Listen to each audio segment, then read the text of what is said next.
Nako, eto na po mga kababayan. OMG, delikado to. Nako, breaking news, ilang grupo nanawagan na. BP Sara nagsalita na. Nako, yan po mga kababayan ang ating alamin. At bibigyan ng reaksyon sa video ito. Pero bago po natin simulan yan, palike naman po ng video ito ay syempre, huwag pong kalimutang mag-subscribe sa ating channel mga kababayan. At eto na nga. No, bago po natin i-play yung video, eto pasadahan po muna natin itong mga nagte-trending na mga balita dito po sa social media. At eto nga mga kabayan, nako, eto po, di ba, kasi tinanggal na po nila bilang congressman si Representative Kiko Barsaga. Ngayon po ay magkakaroon ng special election. Ayon po kay George Garcia, siya po ay humihingi mga kababayan ng 191 milyon para sa special election sa distrito ni Barsaga. Akalain mo yan mga kababayan. Matapos po nilang tanggalin si Representative Barsaga, ngayon pala ay gagastos pa. Opo, gagastos pa ang taong bayan ng 191 milyon para magluklok o para magluklok ng kuta nila mga kababayan. Humihingi ang Commission on Election ng 191 milyon pondo para sa pagpapasagawa ng special election sa Dasmariñas, Cavite. Matapos mabakante ang pwesto ng dating Cavite 4th District Representative na si Kiko Barsaga. Di ba dapat mga kabayan ito Total sila naman pong nagtanggal, hindi naman po taong bayan na nagtanggal. Hindi naman po mga constituent ni Representative Kiko Barsaga, yung nagtanggal sa kanya, yung nag-impeach sa kanya, Ang dapat sigurong gumastos dito yung mga bumoto na tanggalin po si Barsaga. Diba? Sila po dapat ang gumastos diyan, wag na ang taong bayan. Total sila rin naman ang nag-insist na tanggalin po si Representative Kiko Barsaga bilang congressman ng Cavite mga kababayan. Diba? Kasi tingnan mo parang ginigisa tayo sa sarili nating mantika. Alam niyo naman pong mahal na mahal ng taong bayan niyang si Kiko Barsaga dahil po sa kanyang pag-criticize sa gobyerno na hindi naman talaga tama ang ginagawa. Tapos tatanggalin ninyo, tapos ngayon gagastos ang taong bayan ng 191 milyon. Mag-appoint na lang kayo. Diba? Ganun din naman yun Gayahin nyo na lang yung ginawa nyo kay Abante. Diba? Appointed mga kabayan. Huwag nang election pa. Sayang lang yung pera, ganun din naman. Tao rin naman ng administrasyon ito. Siguro ang ipapalit nila dyan. Diba? Ayun ako. Ito pong naging komento ng ating mga kabayan. Sabi po dito ni Reggie, paldo na naman si George. Ayan ba't milyon lang gawin mo ng trilyon para lubos ang kasiyahan mo, malay mo.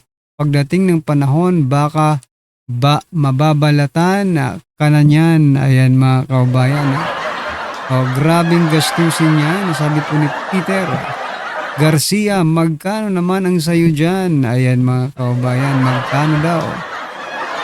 Sabi po ni Dan, hayop na yan, gagastos ng 191 million tapos ang mauupo walang kwenta. Dahil may balita anak ni Bendalo, correct yung anak dililibir ng drug na Dennis Miss ng tatay niya na Bendalo. Ayun pala mga kababayan, kaya naman pala hindi nila tinigilan si Congressman Kiko Barsaga dahil may plano pala sila na anak ni Bendalo. Anak nung matandang Bendalo na ang ipapalit nila. Kung ipapalit nyo yan, huwag na kayong mag-eleksyon. Gagastos pa ng 191 million Maawa naman kayo. Ito pa mga kababayan, pasadahan din po natin to. Nako, itong kain suka rin. Sabi po dito sa post mga kababayan, yan si Chis Escudero, sinupalpal po ni Atty. Rowena Guanzon. Sabi po kasi dito ni Chis Escudero, walang Senate President sa kasalukuyan ang Senado. Wala daw Senate President ang Senado, mga kababayan. Sabi naman po ni Atty. Rowena Gonzon, i-remind lang kita na ikaw ang Senate President nung ginawa ang most corrupt budget, sabi ni Senator Lacson. Ha? Ang 2025 GAA, pero ngayon magkasama kayo. Anong ibig sabihin niyan? Diba? Anyway, na-dismiss na nga, no? Binasura na yung 3 sa 5 kaso ni agad-agad O nung bumaliktad siya, agad-agad po, okay, dismiss agad yung 3, pinagmalaki pa.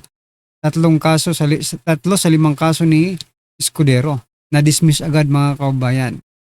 So, ito po ay nagpapakita lamang na talagang totoo po yung sinasabi ni Senator Jinggoy Estrada, mga kababayan, na nang kapalit po ng paglipat ay pagka-dismiss naman ng mga kaso. Kaya saludo tayo dito kay Senator Jinggoy, mga kababayan. No? Saludo po tayo dyan kasi nanindigan po siya. Bahala na makulong. Wala naman akong kasalanan. Diba? Bahala na makulong. At least manindigan sa tama. Diba? Hindi gaya dito kay Senator Escudero. At saka may mga kababayan na may balita po na mukhang si Senator Win Gatchalian. I know, sino to? Joel Villanueva ay tatalon din. Yes, it's not yet confirmed, no? Pero may mga kasi nagsisirculate ngayon sa online na mukhang tatalon itong si Joel Villanueva papunta. Gagayahin itong si ginawa ni Escudero. Aray ko po.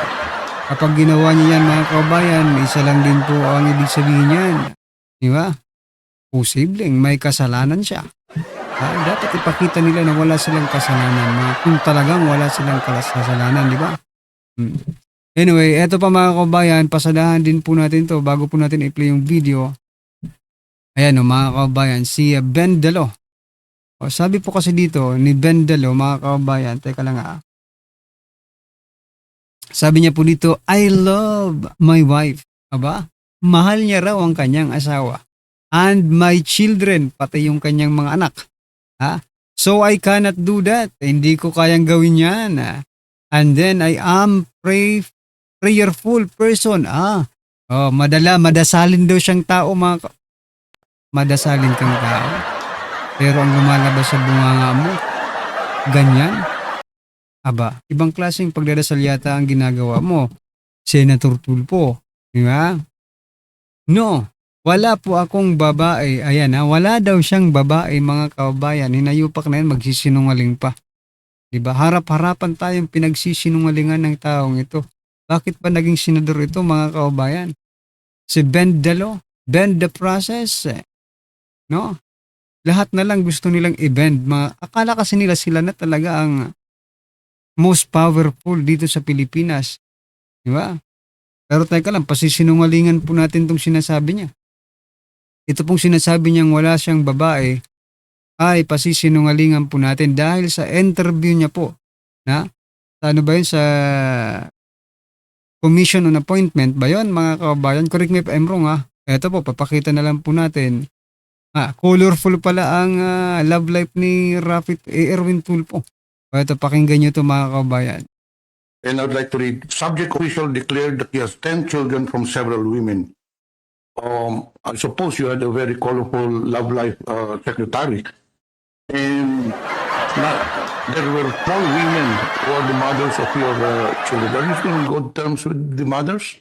We're separated, Your Honor, Mr. Chair. Yes, we're in good terms. We're in talking terms, and including all my children. Some of them are the United States, and some are here, Your Honor, Mr. Chair. Grabe. Yaman, no? Nasa United States pala ang mga babae at anak niya, mga kababayan. Grabe, kaya naman pala kapit ko ka dyan sa posisyon mo kasi kailangan mong kumayod para dyan Di ba? Nako, tapos magsisinungaling ka pa. Secretary, considering that in your line of work, the moment you're the Secretary of DSWD, and I suppose you'll be meeting a lot of women in your line of work, Hindi po ba magiging sagabal sa trabaho mo yun na marami kang makikilalang babae? It happened, Mr. Chair, Your Honor, when I was younger, when I was in the media. And as you grow old, you notice that you start to look differently in life, your perspective, Your Honor, Mr. Chair.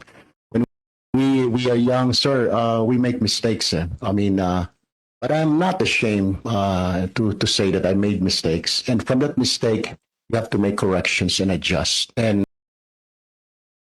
So yan mga kababayan, wag na po natin tapusin. Importante, umamin po siya na mayroon po siyang mga karelasyon. Ibig sabihin, babae rin yun. Anong karelasyon mo? Sabi niya kasi dito, no, wala akong, ayan. Sabi niya, no, wala po akong babae. Diba? Eh ano pala yung mga ex-wife mo? Lalaki? Lalaki ba yun? Eh, tatanong lang po mga kababayan kasi pinagsisinungalingan tayo nito eh. Inayupak na ito, sinungaling ka. Diba? Sabi mo wala kang babae pero 4 ang asawa mo. Ano yung asawa mo? Yung 3 lalaki, yung isa lang yung babae? Yeah. Para sabihin mo wala, hindi ka nang babawae. Ay, grabe naman. Ayan mga kababayan. Anyway, ito, pasadahan po muna natin to. Gusto ko lang pong i-share ito mga kababayan kasi talagang medyo nanggigigil din tayo dito eh. Ito po. Sabi po dito sa Batas PH mga kababayan. Yan, si Lorna Kapunan. Attorney po ito. Sabi po niya dito mga kababayan, ito po isang prosecutor ngayon ng House mga kababayan, private prosecutor. Maalala natin ang sinabi niya, BP Sara, no? Noon to quote a long time statement, meron daw blood bath na mangyayari. Saan ang blood bath na yun? Nakita ko personally, bubble bath, yan hindi blood bath. Ayan. Itong attorney naman ito. Akala mo naman kung sino mga kababayan. Alam ko ba kung bakit yung mga attorney nila, no? Kailangan mag-press con, kailangan nilang, sa bagay, this is PR for their law firm. Kasi may law firm ito eh. PR po ito. Actually, ginagamit lang ang kasong ito for their PR, no? Ng firm nila mga kababayan. Yan pong nakikita ko. Even though maybe they know that this case ay talagang mahina, pero sasabihin malakas to. Siyempre para ma-recognize yung firm nila, no? Pero sige, tingnan natin, no? Baka malay mo balikan po natin itong statement niya pag natapos po yung trial, no? Impeachment trial sa Senado. Kasi sobrang yabang ng hinayupak na ito eh. Diba? Kayo ba mga kababayan, diba? Supposed to be, diba, ano ka lang eh, iba kasi yung pagkakakilala natin sa mga attorney, yung ibang attorney, diba? Yung iba, simple lang, diba, simple lang yung karakas, pero pagdating po sa banatan, talagang bumabanat mga kababayan. Anyway, what I'm trying to point out dito mga kababayan, madadaldal, yung mga attorney po ng prosecution, lalo na itong mga private prosecutors, no? Talagang madadaldal mga kababayan. Kaya halata rin naman, mga DDH mga kababayan, hindi naman sila kukuha siguro ng private prosecutor na DDS, kaya DDH po ang kinuha nila mga karibin natin. So, eto na po mga kababayan, pasadahan na po natin yung video. Pasok. Ngayon nga, bibigyan ko kayo ng example. Ito yung sasabihin ko sa inyong chismax na nakuha ko. May nakuha akong chismis. Ito, totoo to. I-verify nyo na lang. Pero ako sigurado ako dito. Kasi galing sa loob to eh. Yung nangyaring threat ngayon, alam nyo ba, nakakancelin ang Blue Ribbon bukas? Thursday? Ngayon pala, sorry, Thursday ngayon. Kakancelin ang Blue Ribbon ngayong araw na ito dahil doon sa threat na sinasabi ng Gatchalian Black. Gumawa-gawa sila ng threat kuno para bantayan. Puno na ng pulis sa Senado. Binabantayan na. At ito matindi. Gusto nyo ng balita? Ito totoo. Hindi pinapapasok ang staff ni Bato. Actually, ang nabalitaan ko nga lang pinapasok ata ang staff ay yung staff ni Cayetano. Kasi syempre, mga matitikas yan. Mga malulupit siya mga abogado ni Cayetano. Yun lang ang pinapapasok. Yung iba, hindi na pinapapasok. Ganun katindi. Sabi ko nga, This is a repeat of what happened doon. Nung panahon ni Marcos Sr., pinasara ang Senado eh. This time, kakaiba. Senado ang nagpasara sa sarili. Yung mga bata ni Marcos ang nagpasara sa Senado. They invented a threat para wala makapasok na senador o para pa-absent lahat ng staff. Imaginein mo? Why? Because of the Maleta hearing. So cancel na po yung Blue Ribbon today because of that quote-unquote threat. Ang lupit, di ba? Ano pa ang tawag mo dyan? Undeclared martial law na yan eh. Talagang, alam mo yun, supposedly, the Senate is the last option of the Filipino people. O yung last na kakampi natin. Ginawan pa nila ng paraan, inimbentohan pa nila. At kanino galing? Kay Matibag. Saan naman lang kung ang nagsabi galing sa National Intelligence Commission, ano ba yun? Yung NICA. Yung meron kasi, alam mo, ang intelligence community sa pamahalaan, marami yan. Sa military na nga lang, napakarami ng ano dyan, ng mga department na intelligence magkakaiba. Sa police, meron din yan. Okay? Meron din sa NBI. Lahat yan. Sa Office of the President, may sarili silang intelligence. Tapos, meron nag-unite. Ito yung NICA. Okay? Na departamento rin sa gobyerno. Yan yung pinaka-main intelligence. Hindi man lang galing doon. Kanino galing? Kay Matibag. Na alam naman natin, hindi investigador ko, hindi propagandista. Siya nga yung panay angkas. Ito bakit ka maniniwala sa isang tao na napakasinungaling? Sinabi niya walang NBI doon, eventually, inamin niya na may NBI doon. Sinabi niya na walang baril, eventually may lumabas na may baril. Yung mga NBI. Lahat puro kasinungalingan ng kanyang sinabi. Tapos gusto niyo maniwala tayo na may threat dahil sinabi lang niya? Sino ba nagsabi nun? Baka sa 10 sinabi niya, 100 ang mali kasi nungalingan eh. Tapos doon tayo maniniwala. And because of that, nag-beef up ang Senado. Ibig sabihin, talagang pinununan ng polis na hindi nga man lang gumaling sa USAA. Yung USAA parang wala ng kapangyarihan ngayon, parang utu-utu na lang. Sorry USAA dati pinagtanggol ko kayo nung panahon ni Aplaska. Pero ngayon parang utu-utu na lang kayo, sunod-sunuran na lang kayo Yun ang nangyayari. Sorry pero that's the truth You cannot deny that. Pero that's what's happening right now. Pero siyempre, wala naman kayo magagawa dahil may amo kayo. Pero gayon pa man, ang pangit tignan. Ipapasara ang Senado. Tapos para cancelin na lang yung mga... Tandaan niyo, sunod-sunod pa supposedly yan. Blue Ribbon hearing patungkol po dito sa flood control. Tapos may hearing pa dun sa attack ng NBI. Sunod-sunod na hearing ang gagawin ni Marcoleta. Pero ngayon, wala. Lockdown. Agree ba tayo dun? Ang lahat ng mga active military, bakit hindi sila makasuporta? Yan ang sa puso ko. Kahit ako natin sila pinakausap. Ang sabi nila sa amin, bigyan mo kami ng reason. Bakit namin kailangan ng suportahan? Wala siyang announcement. Ang gustong marinig ng mga active military at ito. Yes. At ng buong bansa, nawindang na ang bansa natin dahil sa windang na Pangulo na yan. So bilang pangalawang Pangulo, hindi ko inuutosan ng active military na magkaroon ng kudeta o gumawa ng bagay na hindi naaayon sa konstitusyon. Pero putang ina, suportahan nyo yung mga nagsasabi ng katotohanan. Bilang Vice President, bilang active military, bibigay, tumayo ka na. Dahil pag hindi ka tumayo, baka maging istorya ng bansa natin. Maraming salamat po. Grabe yun. Pero iyan naman din talaga So ayan mga kababayan, sumabog na po talaga sa galit ng ating mga kababayan. Ay grabe. Anyway, ano po ang inyong masasabi dyan mga karbi natin? Just comment down below at syempre huwag pong kalimutang i-like ang video ito. Malaking tulong po yan at syempre huwag pong kalimutan mag-subscribe kung umabot ka ba. Kung umabot ka sa puntong ito, ayan, nabubulol na po tayo mga kababayan. Maraming salamat po.